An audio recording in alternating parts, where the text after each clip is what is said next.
নবগঠিত ওয়ার্ড কমিটির সদস্যবৃন্দ, উপস্থিত আমার মহিলা দলের নেত্রী এবং কর্মীরা, উপস্থিত বিভিন্ন শ্রেণী পেশাজীবী,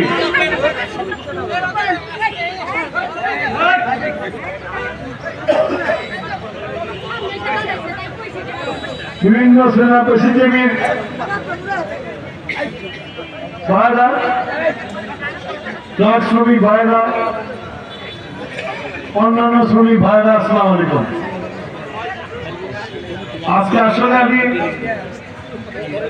এখানে সবাইকে দেখেছি আগামী দিনের বাংলাদেশের এই 16 বছর পরে যে ভোটের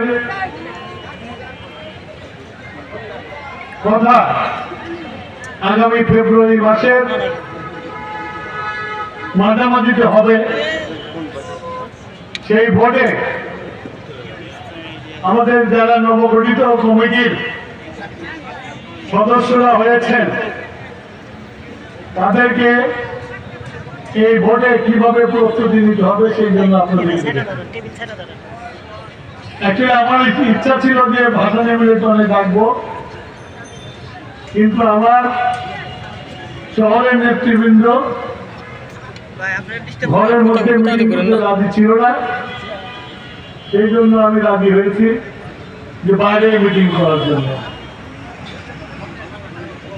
এখানে আপনাদের বুঝতে হবে আমাদের নেতা যার নেতৃত্বে 16 বছর ম্যাডাম গ্রামান্তরীণ হওয়ার পরে এই বাংলাদেশে আমরা যত আন্দোলন করেছি তার নেতৃত্বে করেছি, আমরা তার নির্দেশে আমরা করেছি,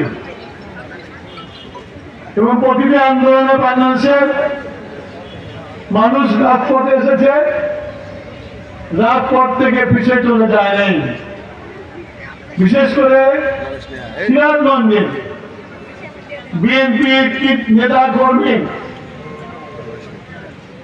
কোনদিনও রাজপথ ছেড়ে যায় নাই।